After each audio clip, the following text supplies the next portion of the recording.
जरा आप ये इमेजिन करके देखेगा कि डेली बेसिस पे thousand of goods and services produce की जाती है और इनका एक्सपोर्ट चलता रहता है। ये जो सारी चीज़ें होती है वो जीडीपी में काउंट होती है और जीडीपी के बेसिस पे हम किसी भी कंट्री का स्टेटस का आइडिया लगा लेते हैं कि वो कंट्री डेवलप्ड है, डेवलपिंग है या फिर अंडर डेवलप है। नाउ क्वेश्चन इज कि ये जो सारी एक्टिविटी है वो किस तरीके से वर्क करती है, हम इनका मेजरमेंट किस बेसिस पे करते हैं। जो आप एक वर्ड सुनते हो ना फाइनल गुड्स का, वो कैसे निकाला जाता है, ये सारी जानकारी बच्चों आपको इस लेसन में जानने को मिलने वाली है, जो कि है sector of the Indian economy. काफ़ी ज़्यादा इंपॉर्टेंट है, बड़े ध्यान से समझिएगा। सिंपल तरीके से हर एक एग्जाम्पल के साथ कॉन्सेप्ट को समझाने की कोशिश की गई है। तो चलिए फिर बिना किसी देरी के साथ शुरू करते हैं आज के इस वीडियो को। अगर बात की जाए इस चैप्टर के मेन कंटेंट की, तो बेसिकली आपको तीनों सेक्टर के बारे में, प्राइमरी, सेकेंडरी एंड टर्शरी, इनके बारे में कवर करना है। देन इनका कंपैरिजन किस बेसिस पे किया जाता है उसके बारे में, और जो हमारे ऑर्गेनाइज एंड अनऑर्गेनाइज सेक्टर है उनके अंदर हमें क्या डिफरेंट देखने को मिलता है, पब्लिक एंड प्राइवेट सेक्टर क्या होते हैं, ये सारी जानकारी इस कंटेंट में आपको देखने को मिलने वाली। तो शुरुआत करते हैं सबसे पहले इकोनॉमिक एक्टिविटीज़ के बारे में। अब बेसिकली ये क्या होती है, तो देखिए, those activities which generate some income are known as a economic activity, यानी कि वो क्रिया है जो कि एक तरीके से इनकम जनरेट करने का काम करती है, तो उसे हम इकोनॉमिक एक्टिविटी का नाम देते हैं। एग्जाम्पल के through, a computer engineer creating software for profit is making money from his work. तो बड़ी सिंपल सी बात है कि इंजीनियर है, मतलब कंप्यूटर इंजीनियर है जो कि सॉफ्टवेयर बनाता है और उस सॉफ्टवेयर को बेच के वो जो अर्न करता है तो वो इकोनॉमिक एक्टिविटी में काउंट किया जाएगा। तो बड़ी सिंपल सी चीज़ है। अब ये जो इकोनॉमिक एक्टिविटी होती है अलग अलग सेक्टर में काम करते हैं, जैसे प्राइमरी, सेकेंडरी, टर्शरी, सबके जो है अपने अपने काम काफ़ी स्पेसिफिक है। अगर हम सबसे पहले बात करें प्राइमरी सेक्टर की, तो एक तरीके से हम इसे एग्रीकल्चर सेक्टर के नाम से भी जानते हैं। बेसिकली इस सेक्टर में हमें रॉ मटेरियल सबसे ज़्यादा देखने को मिलता है। अब ये जो प्राइमरी सेक्टर है एक तरीके से हेल्प करता है सेकेंडरी सेक्टर को, जिसे हम मैन्युफैक्चरिंग सेक्टर कहते हैं। देखिए, कोई भी अगर हम चीज़ को बना रहे हैं तो उसके लिए हमें रॉ मटेरियल की आवश्यकता तो पड़ती है। फॉर एग्जाम्पल, अगर हम टायर बना रहे हैं तो उसके लिए रबर की नीड होती है, अगर हम कोई बेड बना रहे हैं तो उसके लिए हमें वुड की नीड होती है। तो ये जो सेकेंडरी सेक्टर है वो टोटली डिपेंड है प्राइमरी सेक्टर पे। और ये दोनों सेक्टर, प्राइमरी एंड सेकेंडरी जो सेक्टर है, वो काफ़ी हद तक डिपेंड करते हैं टर्शरी सेक्टर के ऊपर, क्योंकि ये जो टर्शरी सेक्टर है वो एक तरीके से इन्हें सपोर्ट करने का काम करता है, जिसके अंदर ट्रांसपोर्ट जो एक्टिविटी है वो सबसे ज़्यादा देखने को मिलती है। आप इसे एक एग्जांपल से यूँ समझ सकते हैं कि सपोज़ कि आपकी बहुत बड़ी इंडस्ट्री है और उस इंडस्ट्री में आपने बहुत सारे जो प्रोडक्ट है वो बना लिए। नाउ क्वेश्चन इस कि आप उसे आप मार्केट में भेजोगे कैसे, तो वो पॉसिबल है ट्रांसपोर्ट के थ्रू, यानी कि सर्विसेज के थ्रू। तो ये जो सर्विसेज सेक्टर है ये काफ़ी ज़्यादा इंपॉर्टेंट माने जाते हैं, क्योंकि हम कोई चीज़ को एक ही बार परचेस करते हैं ज़्यादातर, लेकिन जो उसकी सर्विसेज होती है ना वो हमें बार बार करवानी पड़ती हैं। तो ये इंपॉर्टेंट है तीनों सेक्टर के बारे में। आगे हम बात करते हैं इन तीनों ही सेक्टर के कंपैरिजन को लेके। As thousand of economic activity going around in all three sectors, जैसे कि हमने स्टार्टिंग में बात करी थी, it makes almost impossible to take account of every such activities. और ये भी नामुमकिन सा, इम्पॉसिबल सा है कि हर एक एक्टिविटीज़ के बारे में हम काफ़ी इंडिविजुअल तरीके से नज़र रख सकें। तो ऐसे हम क्या करते हैं, हम सिर्फ चेक करते हैं फाइनल गुड्स एंड सर्विसेज को, ताकि हम उनका मेजरमेंट काफ़ी इजी तरीके से निकाल लें। अब हम फाइनल गुड एंड सर्विसेज को किस बेसिस पे चेक करते हैं, इसे आप एक एग्जांपल के थ्रू समझिएगा। एग्जाम्पल में आप तीन चीज़ें लीजिएगा। सबसे पहले गेहूं यानी कि व्हीट, दूसरे नंबर पे आटा यानी कि फ्लोर, और तीसरे नंबर पे कुकीज़ यानी बिस्किट। ठीक है। अब बेसिकली क्या होता है, एक फार्मर है, फार्मर क्या करता है कि फ्लोर मिल को, यानी कि जो गेहूं को आटे में कन्वर्ट कर देती है फ्लोर मिल, तो उसको वो बेच देता है अपना गेहूं 8 रुपये के हिसाब से, 8 रुपये पर केजी। ठीक है। अब जो एक तरीके से फ्लोर मिल है वो क्या करता है कि उसने फ्लोर लिया, ठीक है, उन्होंने फ्लोर बनाया, वो जो फ्लोर था उसने बिस्किट कंपनी को 10 रुपये पर केजी के बेसिस पे सोल्ड कर दिया, मतलब बेच दिया। अब बिस्किट कंपनी क्या करती है, उस फ्लोर का यूज़ करती है अपने बिस्किट बनाने में, और बिस्किट बनाने में सिर्फ फ्लोर का यूज़ थोड़ी होता है, और भी इंग्रेडिएंट्स की नीड होती है, जिसके अंदर शुगर एंड ऑयल भी वो काउंट कर देता है। तो ये सारी चीज़ें बनने के बाद जो हमारा बिस्किट है वो बन जाता है। अब बिस्किट क्या होता है, एक तरीके से कंपनी बताती है कि वो 4 पैकेट्स ऑफ बिस्किट बना लेती है, और ये जो बिस्किट होते हैं वो मार्केट में जाते हैं, यानी कि जहाँ पे कंज्यूमर उनको बाय करते हैं। तो जैसे 60 रुपये के 4 पैकेट्स है, यानी कि उसका जो प्राइस टैग है, अगर एक पैकेट लेना है तो वो कंज्यूमर को 15 रुपीज़ का मिलेगा। तो ये जो 15 रुपीज़ जो है ये एक तरीके से फाइनल गुड्स के लाए जाएंगे, तो जिसके अंदर सारी चीज़ें ऑलरेडी इंक्लूडेड है। जो कि कंज्यूमर तक पहुंच रही है। हो सके कि आप फाइनल गुड्स के बारे में अच्छे तरीके से समझ चुकेंगे। तो ये हो गया हमारा कंपैरिजन इस बेसिस पे। नेक्स्ट हम बात करते हैं कि हिस्टोरिकल चेंजेस हमें क्या देखने को मिला इन तीनों ही सेक्टर के अंदर। तो स्टार्टिंग में बात की गई है कि इनिशियल स्टेज में डेवलपमेंट जो था वो प्राइमरी सेक्टर के ऊपर ज़्यादा फोकस था, क्योंकि ये काफ़ी तेज़ी से वर्क करता था। अब हमारा जो देश है ना, उसे हम एग्रीकल्चर कंट्री के नाम यानी कि एक कृषि प्रधान देश के नाम से भी जानते हैं, क्योंकि हमने एंशियंट टाइम से एक तरीके से एग्रीकल्चर को कभी नहीं छोड़ा, आज भी नहीं छोड़ा, हालांकि उसके अंदर चेंजेस ज़्यादा कर दिए। तो इनिशियल स्टेज में जो डेवलपमेंट के लिए हम सबसे पहले जिस सेक्टर के ऊपर ज़्यादा फोकस करते थे वो था हमारा प्राइमरी सेक्टर। लेकिन क्या हुआ, टाइम के according with the innovation in farming method, जैसे जैसे फार्मिंग मेथड में इनोवेशन होता रहा, agriculture sector began to produce much more food than before. यानी कि बेसिकली हमने फार्मिंग सेक्टर के अंदर क्या कर दिया, साइंस एंड टेक्नोलॉजी का यूज़ करके जहाँ पे ट्रेडिशनल तरीके से जो एग्रीकल्चर की जाती थी वो जो एक तरीके से ज़्यादा प्रोड्यूस नहीं कर पाती थी, लेकिन साइंस एंड टेक्नोलॉजी की वजह से वो ज़्यादा प्रोडक्शन ईजिली करने लगी, जिसके अंदर हमने चाहे आप HYV जो सीड्स होते हैं या फिर पेस्टिसाइड्स होते हैं, ये सारी चीज़ों को हमने उसके अंदर इंक्लूड किया। इसके अलावा people started working in industry, बहुत सारे लोग जो थे वो इंडस्ट्री में काम करने लगे।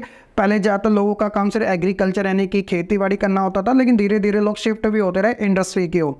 सम people also get involve in transportation, और इसी के साथ ही लोग ट्रांसपोर्टेशन में भी इन्वॉल्व होते रहे। ग्रेजुअली क्या हुआ, धीरे धीरे जो सेकेंडरी सेक्टर था become the most important in the economic and providing employment. तो सेकेंडरी सेक्टर क्या हो गया, तो काफ़ी तेजी से बढ़ता चला गया था, जिसे हम मैन्युफैक्चरिंग या फिर इंडस्ट्रियल सेक्टर के नाम से जानते हैं, और जो कि एम्प्लॉयमेंट जनरेट करने का बहुत अच्छा रिसोर्स माना जाता है। इसके बाद different industry related to food processing, equipments making, textile coming in large number. तो ये जो इंडस्ट्री होती है अलग अलग नाम से अलग अलग तरीके से जो गुड्स थे उन्हें प्रोड्यूस करने का काम करने लगे, कोई फूड्स में, कोई इक्विपमेंट में, तो कोई टेक्सटाइल के अंदर। This lead to start services such as a banking, health, education, और इन्हीं वजह से क्या हुआ कि धीरे धीरे सर्विस सेक्टर की नीड पड़ने लगी। जैसे कि मैंने आपको बताया था कि अगर आप कोई प्रोडक्ट परचेज करते हो तो वो प्रोडक्ट जो होता है उसका मेंटेनेंस के लिए उसकी सर्विस काफ़ी ज़्यादा ज़रूरी होती है, इसलिए आफ्टर सेल सर्विस काफ़ी इंपॉर्टेंट होती है किसी भी कस्टमर के लिए जब वो किसी कंपनी का कोई गुड या फिर सर्विसेज को परचेज कर रहा है। This service sector has become the most important sector in terms of total production and start employing more people. और आज आप देखोगे प्रेजेंट टाइम के अंदर जो सर्विस सेक्टर है वो कितनी तेजी से ग्रो करता जा रहा है, जिसकी नीड हर एक फील्ड के अंदर हमें ज़्यादा देखने को मिलते। तो कुछ हिस्टोरिकल चेंजेस हमें ऐसे देखने को मिला, पहले हमारा मेन फोकस प्राइमरी सेक्टर पे था, देन धीरे धीरे हमने शिफ्ट किया सेकेंडरी, और सेकेंडरी के बेसिस पे हमने जो टर्शियरी सेक्टर था वो एक तरीके से तेज़ी से उसके अंदर हमें देखने को मिली। आगे हम बात करते हैं जीडीपी की। जैसे कि मैंने आपको बताया था कि जीडीपी क्या होती है, किसी भी कंट्री का स्टेटस बताती है कि अगर सपोज किसी कंट्री के अंदर जीडीपी रेट जो है वो ज़्यादा में देखने को मिलता है तो हम ये मान लेते हैं कि वो कंट्री ज़्यादा डेवलप भी है, अगर किसी की कम है तो हम कह देते हैं कि वो अंडर डेवलप है। The value of final goods and services produce in all the sector during a particular year providing the total production of the sector for that year is called the gross domestic product यानी कि GDP. और जिस देश की GDP ज़्यादा होगी तो हम क्या कहेंगे कि उस कंट्री की जो इकोनॉमी है वो भी हमें ज़्यादा ही देखने को मिलती है। नेक्स्ट हम बात करते हैं इनके कंट्रीब्यूशन के लेके कि कौन सा सेक्टर जो है जीडीपी में सबसे ज़्यादा कंट्रीब्यूट करने का काम करता है। In the period of 1973 and 74 the primary sector has contributed maximum to the GDP. तो स्टार्टिंग में मैंने आपको बताया था ना इनिशियल स्टेज में तो जो प्राइमरी सेक्टर था वो ज़्यादा जीडीपी में अपना कंट्रीब्यूट करता था, but in 2013-14 when the tertiary sector had contributed maximum in GDP, तो 2013-14 में टर्शियरी सेक्टर ज़्यादा कंट्रीब्यूट करने लग गया ना। क्वेश्चन इसकी वाई, कैसे? There are a various factor behind, और इसकी वजह से बहुत सारे फैक्टर है। वो कौन कौन से हैं? तो सबसे पहले the development of agriculture and industry leads to the development of the service such as a transport, trade, storage, banking. क्योंकि वही बात है, प्रोडक्ट बना लिया लेकिन उसको सेफ भी रखना है, उसके लिए सर्विस भी प्रोवाइड करानी है, इंस्ट्रक्शन भी फॉलो अप करने हैं, ये सारी चीज़ें। The greater the development of the primary and secondary sector more would be a demand for such a services. तो इस बेसिस पे आप कह सकते हो कि जो टर्शियरी सेक्टर था वो कितनी तेजी से ग्रो करता चलेगा। Where are most of the people employed, यानी कि कहाँ पे हमें सबसे ज़्यादा जो पीपल है वो एम्प्लॉयड देखने को मिलता है, कौन से सेक्टर में। तो वही बात हम दोबारा से लेते हैं डेटा 1973 एंड 74 का। 40% जो था वो प्राइमरी सेक्टर जीडीपी में एक तरीके से कॉन्ट्रीब्यूट कर रहा था, और जो सेकेंडरी सेक्टर था वो सिर्फ 12% और 48% जो था टर्शियरी सेक्टर कॉन्ट्रीब्यूट कर रहा था। लेकिन एम्प्लॉयमेंट के नज़रिए से अगर देखा जाए तो 1972-73 में 74% जो लोग थे इंडिया के वो एंगेज थे प्राइमरी सेक्टर में, और सिर्फ 15% जो लोग थे वो टर्शियरी सेक्टर में थे। अब धीरे धीरे जब ये डेटा चेंज हुआ, जब हम बात करते हैं 2013-14 की, तो ये डेटा आप देखो कितना ज़्यादा डिफरेंट हो जाता है कि जो हमारा टर्शियरी सेक्टर होता है वो 67% के समथिंग ग्रो कर जाता है। तो ये अपने अपने ना काफ़ी सोचने वाली बात है कि किस तरीके से टेक्नोलॉजी की वजह से टर्शियरी सेक्टर को काफ़ी ज़्यादा बेनिफिट देखने को मिला है। प्राइमरी सेक्टर 12% पे रिड्यूस हो जाता है, लेकिन कहीं ना कहीं हम ये भी देखते हैं कि एक लार्जेस्ट एरिया माना जाता है, जिसकी वजह से 2011-12 में एम्प्लॉयमेंट की अगर बात की जाए तो इतने ज़्यादा भी करी थी। तो ये था हमारा कुछ ट्रेंड्स कि किस तरीके से प्राइमरी सेकेंडरी या टर्शियरी सेक्टर में एम्प्लॉयमेंट हमें देखने को मिला। आगे हम बात करते हैं, अगर हम यहाँ एम्प्लॉयमेंट की बात करें तो हमें डिसगाइड अनएम्प्लॉयमेंट के बारे में भी पता होना ज़रूरी है। देखो, बेरोज़गारी बड़ी बुरी चीज़ मानी जाती है क्योंकि कहीं ना कहीं बहुत सारी प्रॉब्लम क्रिएट कर देती है। अब जब हम डिसगाइड अनएम्प्लॉयमेंट की बात करते हैं तो बेसिकली इसमें क्या होता है कि more people engage in agriculture then is necessity. क्या होता है कि ज़रूरत नहीं है फिर भी लोग उस काम में लगे, ज़्यादातर हमें ऐसा एग्रीकल्चर में देखने को मिलता है। क्या होता है कि सपोज कि एग्रीकल्चर के अंदर 5 जने लगे हुए हैं और आप ये मान सकते हो कि 3 जने और उसके अंदर काम करने लग गए। तो क्या होता है कि जो वो 3 जने काम कर रहे हैं एग्रीकल्चर में वो बेवजह ही कर रहे हैं, क्योंकि उनके काम करने या ना करने से एग्रीकल्चर को ज़्यादा नुकसान नहीं होगा।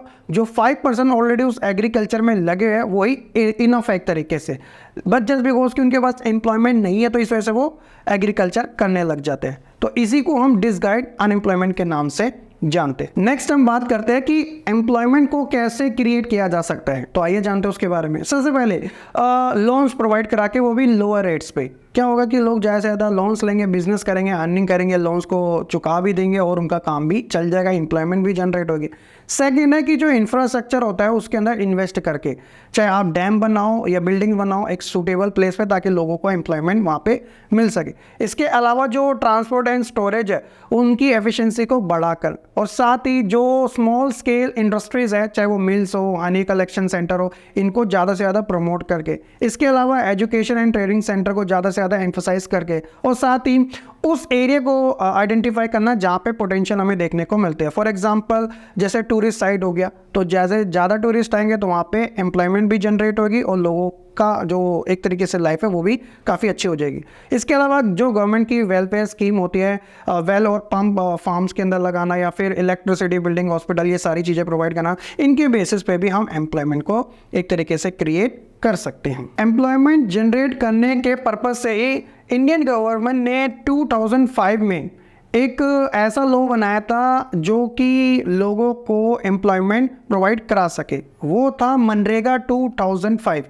अब ये मनरेगा है क्या, इसे एक बार जान लीजिएगा।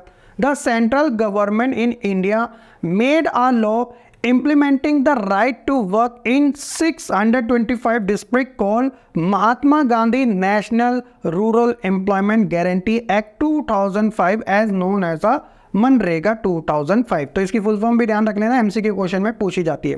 बेसिकली ये मनरेगा था क्या, मनरेगा में क्या बात रखी गई थी, तो स्पेशली ये रूरल सेक्टर के लिए था।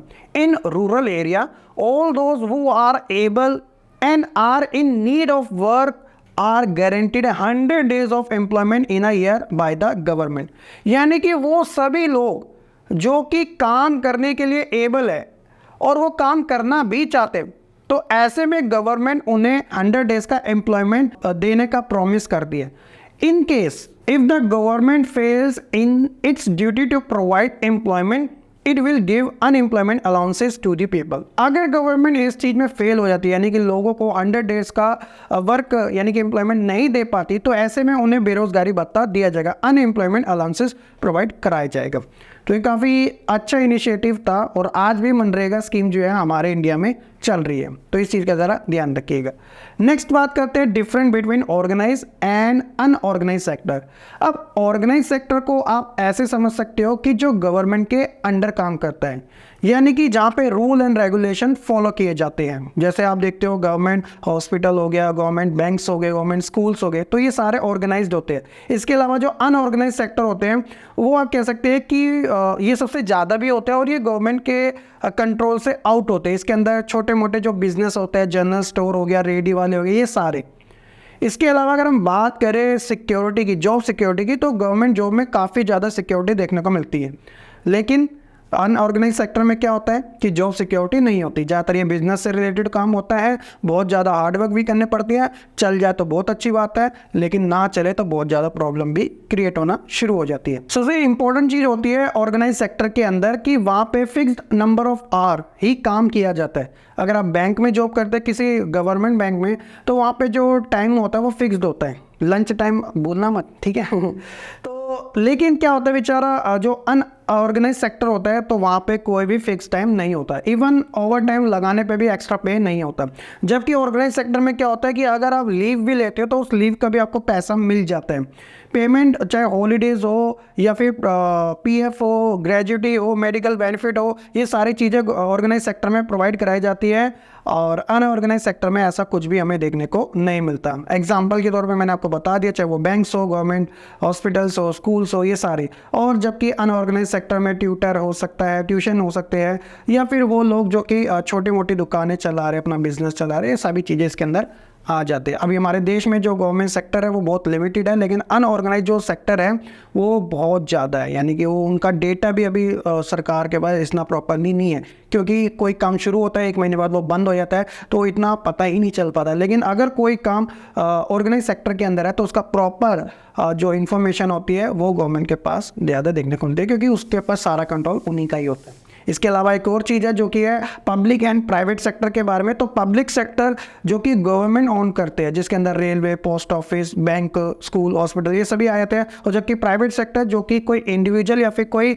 ग्रुप्स या कंपनी वो ओन करते हैं, जिसके अंदर आप टिस्को का नाम ले सकते हैं, रिलायंस इंडस्ट्री का नाम ले सकते हैं, ऐसे बहुत सारी इंडस्ट्री है, अडानी का भी नाम ले सकते हो। तो ये प्राइवेट सेक्टर होते हैं जो बेसिकली किसी पर्सन या फिर कंपनी के अंडर में काम करते हैं। तो ये था बच्चों इकोनॉमिक सेक्टर के जितने भी इंपॉर्टेंट टॉपिक्स थे। होप्स हो कि आपको सिंगल वीडियो में ये जो लेसन है काफ़ी अच्छे तरीके से समझ आ चुका होगा। वीडियो पसंद आई लाइक कमेंट शेयर जरूर कीजिएगा, फीडबैक अपना कमेंट सेक्शन में ज़रूर प्रोवाइड कराइएगा।